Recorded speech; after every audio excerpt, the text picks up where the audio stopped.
guys, welcome back. Thank you again for watching me, and today we're gonna learn the use of perché.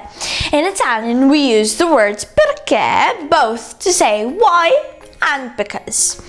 You will know if perché has the meaning of why or because just from the context and the intonation. When you're reading it, you can't hear the intonation of it, so you can understand it if it has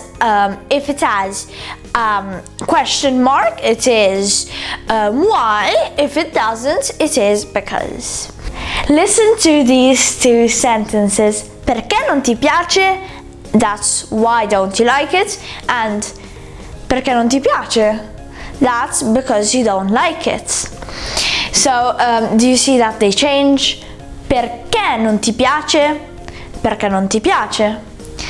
It's a little bit hard, but I'm sure that you will manage.